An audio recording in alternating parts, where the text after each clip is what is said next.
साथियों नमस्कार। पहले तो मैं माफी चाहूंगा कि इससे पहले मैंने जो लाइव चलाया था उसमें बिल्कुल आवाज नहीं आ रही थी, वो मेरी गलती की वजह से आ रही थी, ऐसा हुआ। तो आप सब लोगों को मेरा नमस्कार। आप सब लोग जैसा जानते हैं कि अब बात सिर्फ 22 सितंबर 2024 को भोपाल में होने वाले कामगार क्रांति आंदोलन के संबंध में की जाएगी। आज हम आप सब लोगों से 22 सितंबर की प्रदेश भर में चल रही तैयारियों के बारे में और आने वाले दिनों में होने वाली बैठकों के बारे में चर्चा करेंगे, और इस बीच आप सब लोगों के साथ जिस तरीके की जानकारियां आई हैं सरकारी हलके से, उसके बारे में थोड़ी बहुत बातचीत करेंगे। साथियों, आप पिछले कुछ दिनों के अंदर आपने देखा होगा कि मध्य प्रदेश में अलग अलग स्तर पर तमाम सारे आंदोलनात्मक गतिविधियां हुई हैं, अलग अलग वर्ग की।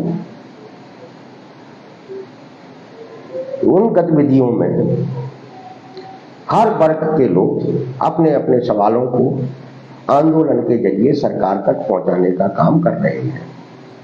हम लोग भी 22 सितंबर को कामगार क्रांति आंदोलन के जरिए सरकार तक,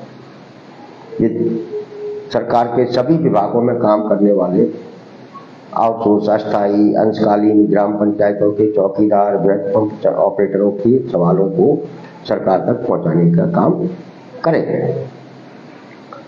और यह आंदोलन इसलिए जरूरी है कि आप यह बात समझते होंगे कि मध्य प्रदेश के अंदर बड़ी संख्या में हमारा छोटा कर्मचारी है जो महत्वपूर्ण काम करता है। वो है आज सबसे ज्यादा असुरक्षा में है और उसे न्यूनतम वेतन भी नहीं मिलता है। जब वो उसका रोजगार सुरक्षित नहीं है, उसे जिंदा रहने लायक वेतन नहीं मिलता है, तो आप समझ सकते हैं कि मध्य प्रदेश की सरकार जिस रास्ते पर चल रही है वो रास्ता हमारे कामगार कर्मचारियों का हित का रास्ता नहीं हो सकता। इसलिए हम लोगों ने बार बार पिछले 1-1.5 साल से लगातार निरंतर सरकार तक इस मुद्दे को पहुंचाने का काम किया है कि सरकारी विभागों में जो हमारा छोटा कर्मचारी है, जिसके साथ अब तक का सबसे बड़ा अन्याय हो रहा है, यह अन्याय समाप्त किया जाना चाहिए। क्योंकि हम लोग लोकतांत्रिक व्यवस्था में रहते हैं, काम करते हैं, इसलिए हम लोग अपनी बात लोकतांत्रिक तरीके से सरकार तक पहुंचाने का काम करते हैं। हम जो कामगार कर्मचारी वर्ग है मध्य प्रदेश में, वह बड़ी संख्या में है, लाखों की संख्या में है, और आज उसी कामगार कर्मचारी वर्ग की बात कहीं नहीं होती है। कोई भी राजनीतिक पार्टी, कोई भी नेता इस कामगारी कर्मचारी वर्ग के सवालों को अपने चर्चा में नहीं लाता है, और सरकार ने तो जैसे इस वर्ग को भुला ही दिया है, वह भी इस वर्ग के बारे में कोई बात नहीं करती। 15 साल बाद मध्य प्रदेश में न्यूनतम वेतन पुनरीक्षित हुआ, रिवाइज हुआ। 1 महीने बाद उसे भी न्यायालयीन प्रक्रिया में फंसा दिया गया, और जो वेतन वृद्धि हुई थी वो भी अब वापस ले ली गई। पूरा कामगारी कर्मचारी वर्ग ठगा सा महसूस कर रहा है, और सरकार भी इस मुद्दे पर चुप है। कोई भी नेता कामगार कर्मचारी वर्ग के मुद्दे पर बात करने के लिए तैयार नहीं। इतने तमाम सारे आंदोलन हुए, उन आंदोलनों में कहीं भी न्यूनतम वेतन और रोजगार में सुरक्षा का मुद्दा चर्चा में आपको सुनाई नहीं दिया। जब कोई नेता, कोई मंत्री, कोई सरकार, कोई अधिकारी जब आप लोगों की बात नहीं करना चाहता तो निश्चित रूप से आपको अपनी बात खुद ही करनी पड़ेगी। और इसीलिए हम लोग 22 सितंबर 2024 को भोपाल में एक बड़ा आंदोलन करने जा रहे हैं। उस आंदोलन में आपकी जितनी अधिक भागीदारी होगी उतने बड़े स्तर पर ये अन्यायकारी प्रथा चर्चा में आएगी और उसके समाधान का कोई न कोई रास्ता सरकार को निकालना पड़ेगा, क्योंकि सरकार की नीतियां पूरी तरीके से कामगार कर्मचारी विरोधी है।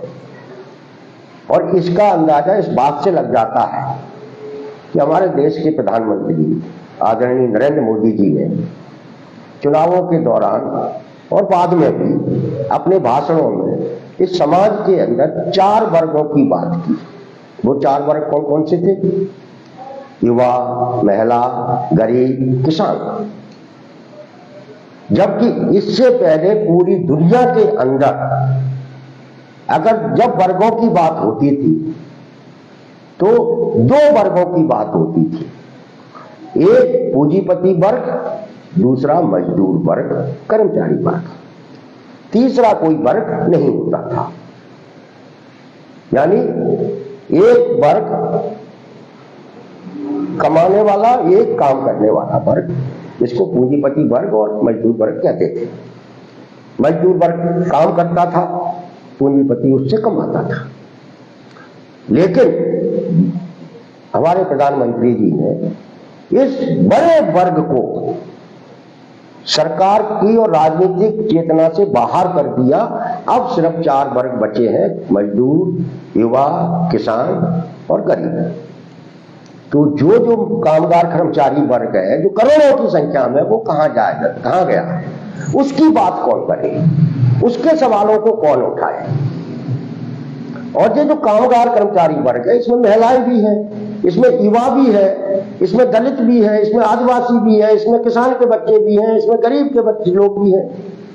तो एक तरीके से कहने का तात्पर्य यह है कि सरकार खुद ही कामगार कर्मचारी वर्ग को हाशिए पर पहुंचा देना चाहती है और पहुंचा रही है। इसलिए उसके सवालों पर कहीं चर्चा नहीं होती है, न न्यूनतम वेतन की बात होती है, न उसके रोजगार में सुरक्षा की बात होती है।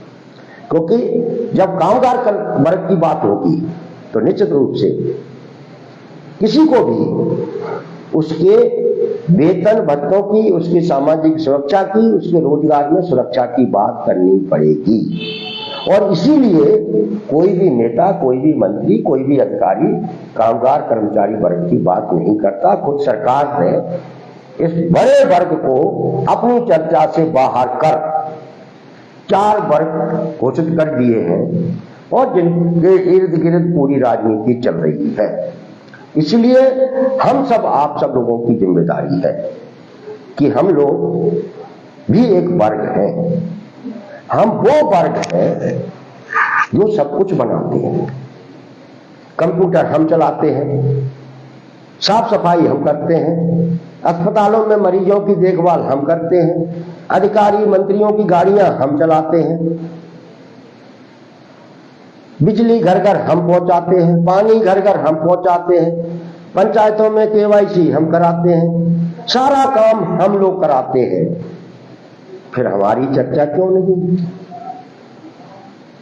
आपकी चर्चा इसलिए नहीं कि आप एकजुट नहीं हैं, आप संगठित नहीं हैं।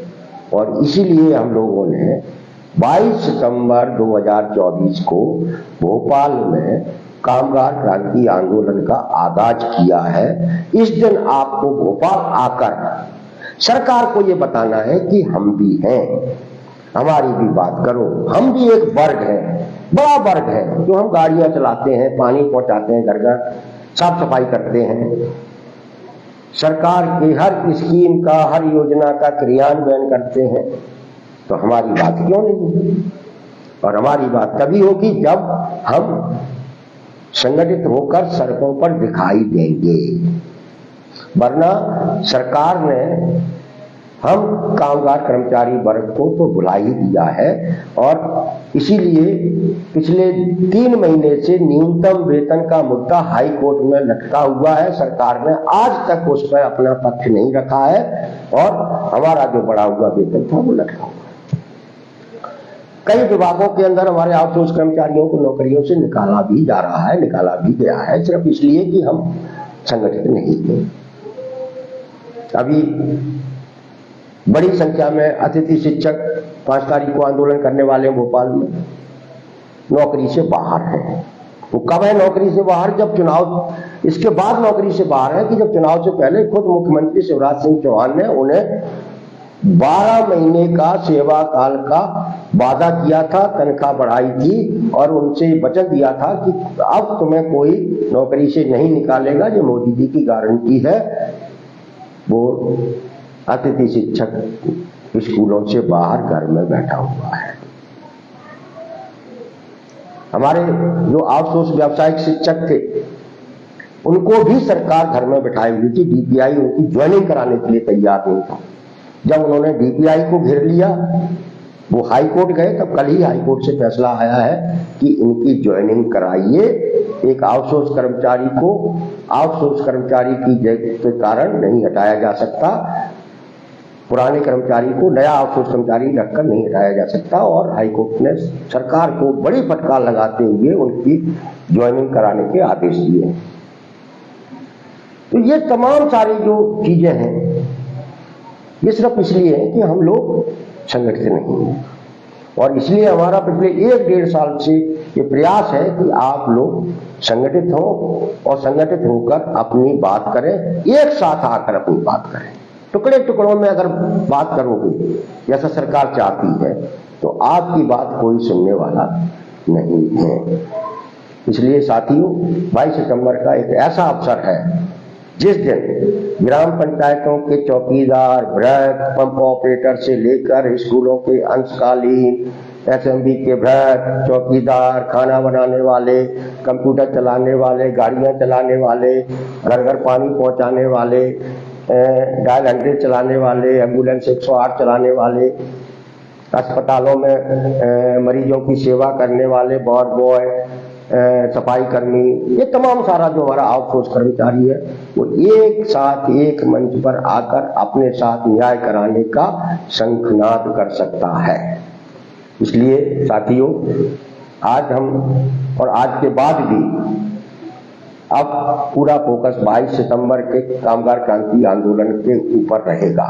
क्रांति का मतलब होता है बदलाव और हम लोगों को बदलाव चाहिए। इन सरकारी विभागों में की नौकरियों में जो आउटसोर्स अस्थायी प्रथा लागू की गई है उसमें बदलाव चाहिए। हमें सम्मानजनक वेतन और रोजगार में सुरक्षा चाहिए और ये सरकार को देना पड़ेगा। यदि हम लोग 22 तारीख को बड़ी संख्या में भोपाल की सड़कों पर खड़े हो गए तो, क्योंकि अब तक कामगार वर्ग को जो कुछ भी मिला है वो संघर्ष के दम पर ही मिला है, ये इतिहास है। और आगे भी जो कुछ मिलेगा वो संघर्ष की दम पर ही मिलेगा। इसलिए हम भोपाल में होने वाले इस आंदोलन में आप सब लोगों को आमंत्रित करने के लिए आज ये चर्चा कर रहे हैं। साथियों, सरकार ने यह जो आउटसोर्स अस्थायी प्रथा जो लागू की है सरकारी नौकरियों में, यह पूरी प्लानिंग के साथ की है और इतनी बड़ी प्लानिंग की है सरकार ने कि कोई भी संगठन और इसमें काम करने वाले कर्मचारी इसको समझ ही ना सके और इसके खिलाफ बोल ही नहीं सके और लड़ न सके। कुल मिलाकर उन्होंने संगठित होने के सारे रास्ते बंद कर दिए यह प्रथा लागू करते समय। लेकिन 1-1.5 साल की सक्रियता के बाद हम सब लोगों ने उस भूल भुलैया में से एक रास्ता निकाला है संगठित होने का और लोग अब संगठित होने लगे, अपने लिए बोलने लगे। वो जो सरकार ने जो रास्ता बनाया था, क्या रास्ता था? हमारे साथ अन्याय कौन कर रहा है, हमारे साथ शोषण कौन कर रहा है? पंचायतों का कर्मचारी है जिसको 2000, 3000, 4000 रुपए तनख्वाह मिलती है, उसके साथ अन्याय कर रहा है उसी गांव का सरपंच जो उनका अपना है, सचिव जो उनका अपना है, और वो बेचारे उनका अन्याय सह रहे क्योंकि वो गरीब है। हमारे स्कूलों, छात्रावासों के चौकीदार, भ्रष्ट, सफाई कर्मी, खाना बनाने वालों के साथ अन्याय कौन कर रहा है? स्कूल का प्रिंसिपल, छात्रावास का अधीक्षक, ये कौन है? ये हमारे अपने लोग हैं, अधिकारी हैं, वो अन्याय कर रहे हैं। और बेचारा वो हमारा जो अस्थायी कर्मचारी है वो गरीब है, वो उस अन्याय को सह रहा है। हमारे जो आउटसोर्स एजेंसियां हैं, आउटसोर्स कंपनियां तो एक तरीके की सामंत हैं, और वो सामंतों जैसा व्यवहार करते हैं आउटसोर्स कर्मचारियों के साथ, और उन्होंने अपने सामंती व्यवस्था को बनाए रखने के लिए कंपनियों ने सुपरवाइजर नामक एक लठैत तैनात कर दिया है कर्मचारियों के ऊपर।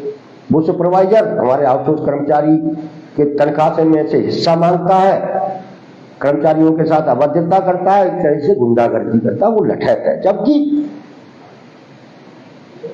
पॉलिसी में आप किसी भी विभाग ने किसी भी आउटसोर्स कंपनी को ये नहीं कहा है कि आपको सुपरवाइजर रखना है, सुपरवाइजर का कोई पद नहीं है, लेकिन कंपनियों ने एक लठैत तैनात कर दिया है जो हमारे आउटसोर्स कर्मचारियों के साथ अभद्रता करता है और उनका शोषण करता है। इसी तरीके से सारे विभागों के अंदर हमारे साथ शोषण करने वाला हमारा अपना ही व्यक्ति है, और अपने व्यक्ति के खिलाफ लड़ना, संघर्ष करना कितना मुश्किल होता है यह बात आप समझ सकते हैं।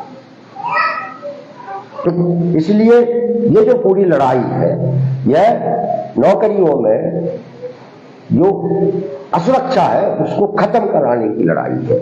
जिस दिन हमारी नौकरियों में असुरक्षा है वो खत्म हो गई, हमारी नौकरी सुरक्षित हो गई, उस दिन हमारा स्कूल का चपरासी उस प्रिंसिपल से लड़ जाएगा, क्योंकि उसको नौकरी से निकालने का डर नहीं रहेगा।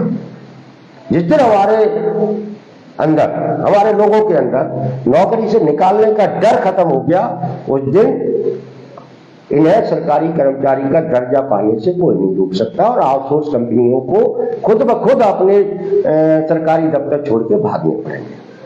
तो साथियों, 22 सितंबर को आप भोपाल आए, इस तारीख को याद रखें और सोशल मीडिया पर इसे एक जन आंदोलन का स्वरूप देने में ऑल डिपार्टमेंट आउटसोर्स अस्थायी संयुक्त मोर्चा का साथ दें, इस अभियान का हिस्सा बने। इस अभियान को, इस आंदोलन को जितने अधिक से अधिक लोगों तक आप पहुंचाने का काम करेंगे, उतने आंदोलन को सफलता मिलने में आसानी रहेगी। तो साथियों, ये लड़ाई जो हम लोग 1-1.5 साल से विकसित किए हैं, यह अंतिम दौर में है। हो सकता है कि 22 सितंबर का कामगार क्रांति आंदोलन मध्य प्रदेश के कर्मचारी कामगार मजदूर आंदोलन का इतिहास का सबसे बड़ा आंदोलन हो, और हम लोग जीत कर ही भोपाल से वापस आए, ऐसी भी उम्मीद की जा सकती है, क्योंकि हमारी संख्या लाखों में है, लाखों में। इसका अगर 50%, 20% लोग भी भोपाल में आकर खड़े हो गए और उन्होंने सरकार से सिर्फ इतना भर कह दिया कि हम भी हैं, हमारी भी बात करो, तो निश्चित रूप से यह 4 शब्द आपके सरकार की नींव को चिंता में डाल देंगे, सरकार की ईंट से ईंट बजा देंगे और आप जीतकर घर वापस जाएंगे। इसी के साथ आज की बातचीत यहीं समाप्त करते हैं। शुरू में पहली जो लाइव था उसमें जो हमारी आवाज नहीं आ रही थी, उसके लिए पुनः क्षमा चाहते हैं, और इस चर्चा को आप अधिक से अधिक लोगों तक पहुंचाएं और 22 सितंबर को भोपाल आने की तैयारी करें। नमस्कार।